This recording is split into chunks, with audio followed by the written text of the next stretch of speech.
नमस्कार प्यारे साथियों, स्वागत है आपका हमारे YouTube चैनल एजे क्लासेस। आज की इस वीडियो में हम आपके लिए मनोवैज्ञानिक परिभाषाओं की सीरीज में पार्ट 2 लेकर आए हैं और पार्ट 1 आपने देख लिया होगा। अगर आपने नहीं देखा है तो वीडियो के डिस्क्रिप्शन बॉक्स में आपको लिंक मिल जाएगा, वहां से आप देख सकते हैं, या फिर ऊपर दिए गए आई बटन पर क्लिक करके भी आप वीडियो के पार्ट 1 को जरूर देख लें। तो चलिए दोस्तों, बिना देर किए हुए हम वीडियो शुरू करते हैं।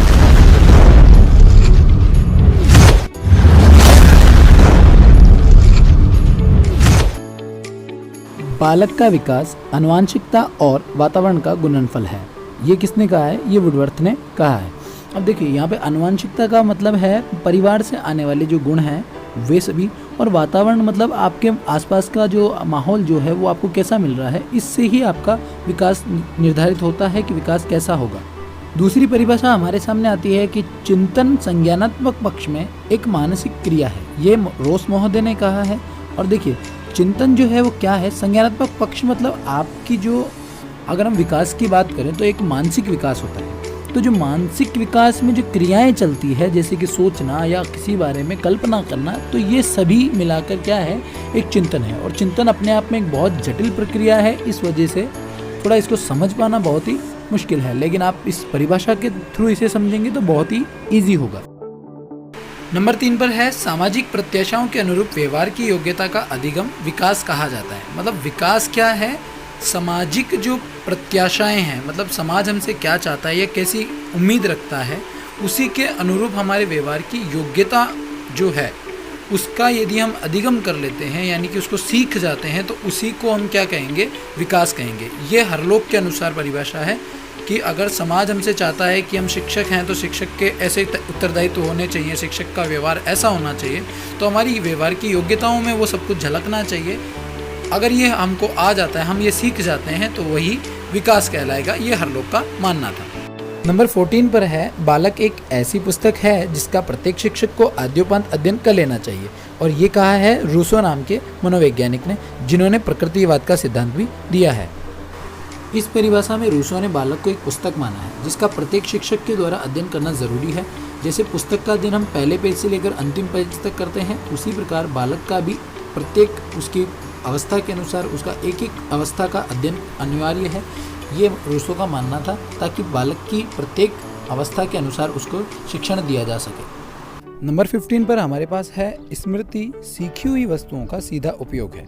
अब देखिए, इस परिभाषा में क्या है कि स्मृति क्या होती है, इसके लिए इन्होंने परिभाषा दी है कि स्मृति जो है वो आपके द्वारा सीखे गए ज्ञान का या सीखी हुई जो वस्तुएं आपने पहले जो सीखी हैं उनको नई स्थिति में, या यूं कह लो कि वर्तमान जो परिस्थिति है उसके अंदर आप अगर सीधे ही उपयोग में ले लेते हो, उसके अंदर कोई परिवर्तन नहीं करना पड़ता है, तो वो आपके लिए स्मृति कहलाएगी। जैसे मान लीजिए आपने पहले कोई कार्य सीखा है और अब आपके सामने ऐसी परिस्थिति आ चुकी है कि वो परिस्थिति और ये परिस्थिति दोनों समान है या किसी न किसी आधार पर एक दूसरे से मिलती जुलती है, तो ऐसी स्थिति में आपको दोबारा से परामर्श लेना या दोबारा से कोई ना कोई भी ट्रेनिंग लेने की आपको आवश्यकता नहीं होगी, और उसी सीखे हुए ज्ञान को आप सीधे ही उपयोग में ले लेंगे और अपने वातावरण के साथ, या यूं कह लीजिए अपनी समान परिस्थितियों के साथ आप अनुकूलन बिठा पाएंगे, तो वो आपकी स्मृति कहलाएगी। ये कहने वाले थे वुडवर्थ।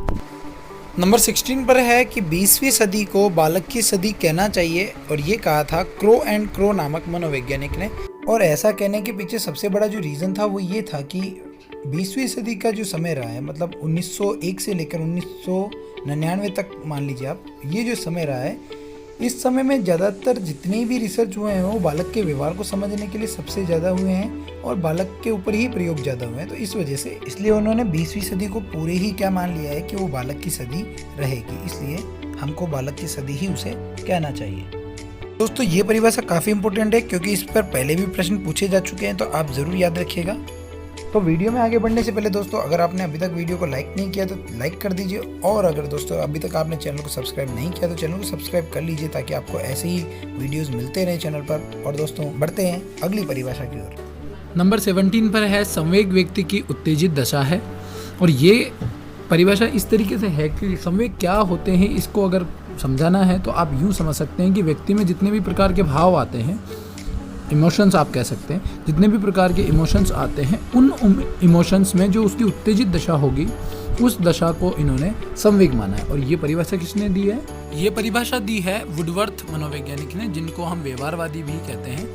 व्यवहारवाद का जनक भी इन्हें कहा जाता है। अब ये सभी चीज़ें याद रखिएगा क्योंकि प्रश्न कहीं से भी पूछा जा सकता है।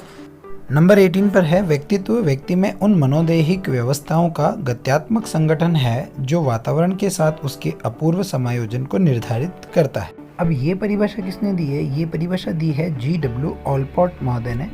इस परिभाषा में इन्होंने व्यक्तित्व की परिभाषा देते हुए कहा है कि व्यक्ति की जो मनोदैहिक व्यवस्थाएं हैं उनका जो गत्यात्मक संगठन, मनोदैहिक व्यवस्थाएं मतलब मन और शरीर से मिलकर जो व्यवस्थाएं बनी हुई हैं उनका गत्यात्मक संगठन यानी अस्थायी संगठन, जो कि बाहरी वातावरण के साथ उस मनुष्य के यानी उस व्यक्ति के अपूर्व समायोजन यानी ऐसा एडजस्टमेंट जो उसने पहले कभी नहीं किया हो उसको निर्धारित करता है, यानी उस पर कंट्रोल करता है या एक तरीके से उस पर अपना अधिकार जमा के रखता है। ऐसा कोई अगर गत्यात्मक संगठन है तो उसको ये मानते हैं कि उसी संगठन को हमें व्यक्तित्व कहना चाहिए।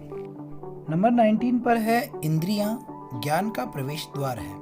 इस परिभाषा में रूसो महोदय ने माना है कि इंद्रियां जो हैं वो ज्ञान का प्रवेश द्वार होती है। मतलब ज्ञान अगर चाहिए तो उसके लिए आपको इंद्रियों की आवश्यकता होगी और इंद्रियों के द्वारा जो हम ज्ञान प्राप्त करते हैं वो हमारे प्रत्यक्ष अनुभव होते हैं, यानी कि स्वयं के द्वारा किए गए अनुभव होते हैं, जिसके द्वारा यदि हम ज्ञान प्राप्त करते हैं तो वो स्थायी होता है और हमारे द्वारा ही अनुभव किया हुआ होता है, इसलिए वो चिरकाल तक यानी बहुत लंबे समय तक हमारे साथ रहता है। रूसो ने प्रकृतिवाद का सिद्धांत भी दिया है, इसलिए उनका मानना था कि प्रकृति के द्वारा जो हम प्रत्यक्ष ज्ञान इंद्रियों के माध्यम से प्राप्त करते हैं वही ज्ञान स्थायी रहता है। अब आप यहाँ पर दोनों चीजें याद रखें कि एक तो प्रकृतिवाद का सिद्धांत किसने दिया है? रूसो ने, और ये परिभाषा भी किसने दी है? रूसो ने। तो आप यहाँ पे रूसो जो मनोवैज्ञानिक है उनका नाम अवश्य याद रखें।